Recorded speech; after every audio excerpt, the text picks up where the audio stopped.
সাপ্তাহিক বাজার সপ্তাহের শুরুতে করলেই সারা সপ্তাহ আর বাজার যেতে হয় না। যদিও আমার বাড়ির পাশেই হচ্ছে বাজার, তারপরেও প্রত্যেকদিন যদি বাজারে যাওয়া হয় টাকাটা একটু বেশিই লেগে যায়। সেজন্য আমার হাজব্যান্ড সাপ্তাহিক বাজার সপ্তাহের শুরুতেই করে। মাসিক বাজার বললাম না কেন, যে আমাদের মাসে বাজার কয়েকবারই আনতে হয়। তো টাটকা টাটকা কাঁচা বাজারটা খেতে আমরা ভীষণ পছন্দ করি। আমার হাজব্যান্ড বাজার থেকে নিয়ে আসছে হচ্ছে লুডুস, ডিম, কাঁচা বাজার, আরও অনেক কিছু। কাঁচা বাজারের মধ্যে আমি বলছিলাম যে ওকে ধনিয়া নিয়ে আসার জন্য, ও ধনিয়াও নিয়ে আসছে, মূলা নিয়ে আসছে, শীতকালীন সবজি নিয়ে আসছে, অনেক কিছু। তো আজকে আমি তাড়াতাড়ি ঝটপট রান্না করে একটু মার্কেটে যাব, যেহেতু শীত চলে আসছে। শীতের জন্য কিছু কেনাকাটা করতে, আমার ছেলেদের জন্য, আমার হাজব্যান্ডের জন্য, সবার জন্য শীতের পোশাক কিনতে হবে। এখানে নিয়ে আসছে মুরগি।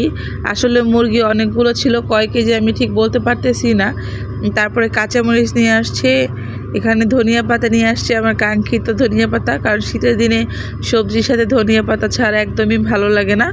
তারপরে মূলা নিয়ে আসছে, এখানে বাঁধাকপি আছে। আজকে না মুরগির মাংস দিয়ে বাঁধাকপি রান্না করব। এই রান্নাটা কিন্তু আমার ভীষণ পছন্দ, আর এটা দিয়ে অনেক ভাত খাওয়া যায় আর মন ভরে যায় আসলে। তারপরে ফুলকপি নিয়ে আসছে, আরও অনেক কিছু নিয়ে আসছে।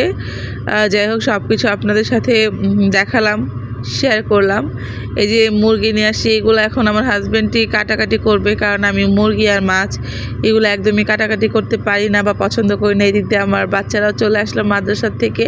ওরা আজকে দুপুরে পর আর মাদ্রাসা যাবে না, ওদেরকে বলে দিয়েছিলাম, সেজন্য ওরা আর মাদ্রাসা যাবে না, তাই ব্যাগ একদম নিয়ে এসেছে। আমরা মার্কেটে যাব। আসসালামু আলাইকুম, আশা করি আপনারা ভালো আছেন। আমরা মার্কেটে যাওয়ার জন্য রেডি হয়ে নিয়েছি। আমার ভিডিওটি যদি আপনাদের কাছে ভালো লাগে অবশ্যই লাইক, কমেন্ট এবং শেয়ার করে একটা সাবস্ক্রাইব করে পাশে থাকবেন, ঠিক আছে?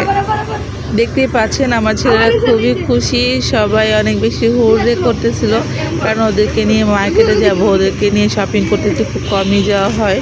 এদিক দিয়ে আমার হাজব্যান্ড এখনো বের হয় নাই, ও ওর বাইকটা বের করতেছে, আর আমরা এদিক দিয়ে অনেক মজা মাস্তি করতেছি। ছেলেদের কাছে শুনি ওদের কি কি লাগবে, জিজ্ঞেস করি। হ্যাঁ, কি কিনতে হইব? শীতের ড্রেস নাকি এমনিতেও ড্রেস কিনতে হইব?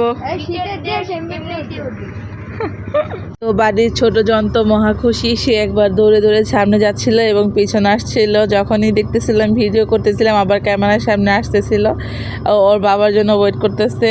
আসলে আমাদের একটা বাইক, আর আমরা সদস্য একটু বেশি হয়ে গিয়েছি, যার কারণে সবাই একত্রে কোথাও যেতে একটু প্রবলেম হয়, যার কারণে আমরা কিছু রিক্সায় যাই এবং কিছু বাইকে।